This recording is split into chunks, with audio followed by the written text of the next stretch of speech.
आज हम लोग एक बार फिर ध्यान देंगे, सीडीपी से संबंधित कुछ प्रश्नों पर चर्चा करेंगे, क्योंकि सीडीपी से ज़्यादा प्रश्न पूछे जाते हैं। लगभग 30 प्रश्न पूछे जाते हैं। सीटेट बीटेट या अन्य कोई भी परीक्षा जो शिक्षक पात्रता से संबंधित होती है, उसमें देखेंगे एक प्रश्न कह रहा है कि कोहलर यह सिद्ध करना चाहता था कि सीखना, लर्निंग यानी अधिगम कैसा है, एक ऐसी स्थिति कि मनुष्य पशु से श्रेष्ठ है, क्या वह यह सिद्ध करना चाहता था, या स्वायत्त यादृच्छिक क्रिया है, उस रिसर्च में यह निकल करके आया था प्रैक्टिकल के दौरान, या संज्ञानात्मक संकार्य है, या सभी। कोहलर ने जब यह सिद्ध करने की कोशिश की थी तो उन्होंने इस बात पर ज्यादा जोर दिया था कि एक क्रिया को करते वक्त सफलता और असफलता पर हम संज्ञान लें और यह कोशिश करें कि कहां पर किस वजह से हम असफल हो गए और किस वजह से हमको कुछ सफलता मिली, पूरा नहीं कुछ सफलता मिली, या कौन कौन से ऐसे फैक्टर काम कर रहे थे उस कार्य करने के दौरान, अधिगम या सीखने के दौरान, कि जो उस कार्य को करने के पश्चात भी हमें सफलता नहीं मिल रही थी। तो यह तो हो गया कि वह एक पशु पर किया तो जरूर गया था, लेकिन उसमें इस बात को यह स्थापित करने के लिए नहीं किया गया था कि वह मनुष्य से कम है या मनुष्य उससे श्रेष्ठ है। इसकी तुलनात्मक अध्ययन के दृष्टिकोण से कि मनुष्य बड़ा या पशु बड़ा, मनुष्य बुद्धिमान या पशु बुद्धिमान, इस श्रेष्ठता को लेकर के कोई ऐसा वह रिसर्च था ही नहीं, तो यह विकल्प तो होगा ही नहीं। एक स्वायत्त यादृच्छिक क्रिया के अंतर्गत जब वह मनुष्य और पशु के तुलनात्मक अध्ययन को लेकर के स्वतंत्रता के दृष्टिकोण से कार्य करने की बात आती है, तो जब तुलनात्मक अध्ययन नहीं था, श्रेष्ठता की बात नहीं थी, तो स्वायत्तता की यादृच्छिक क्रिया के संबंध में कोई प्रश्न ही नहीं उठता।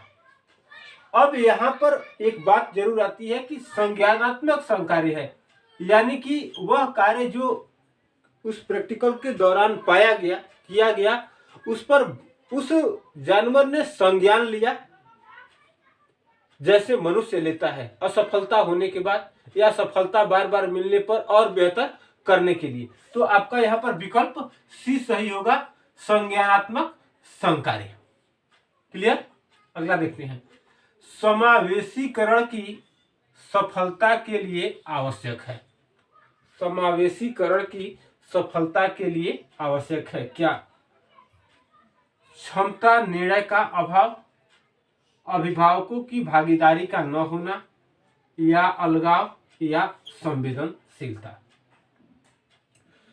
कहीं भी किसी भी व्यवस्था में अगर हम अपने आप को समायोजित करने की कोशिश करते हैं, समावेशीकरण की जब बात आती है तो समावेशीकरण इसी बेस पर निर्भर करता है कि उसमें अलग अलग कैटेगरी के लोग होते हैं, अलग अलग अभिक्षमताओं के लोग होते हैं, अलग अलग योग्यताओं के लोग होते हैं, एक दूसरे की तुलना नहीं की जा सकती है।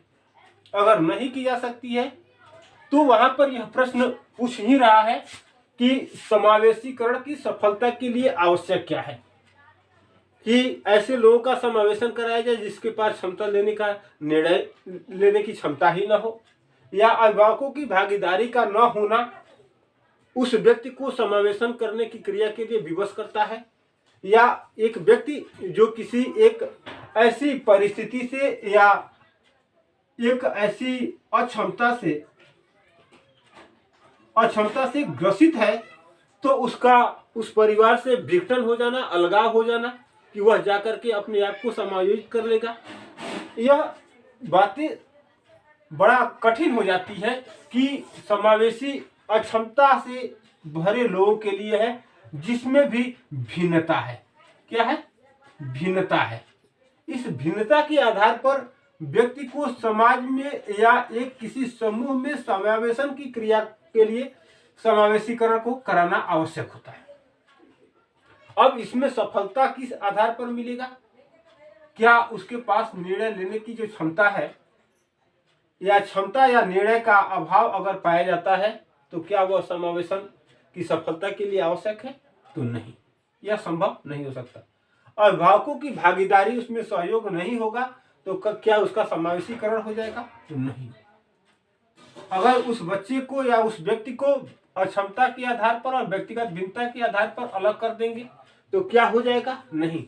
लेकिन समावेशीकरण का एक पायदान यह बचता है संवेदनशीलता, कि हम उस विशेष परिस्थिति के लिए जो मेरे अंदर है या कुछ व्यक्तियों में है, एक विशेष क्षमता है, स्पेशल डिसेबिलिटी हो सकती है, तो उसके लिए उस व्यक्ति के प्रति हम कितने संवेदनशील हैं, यह बड़ा मायने रखता है समावेशीकरण करने के लिए।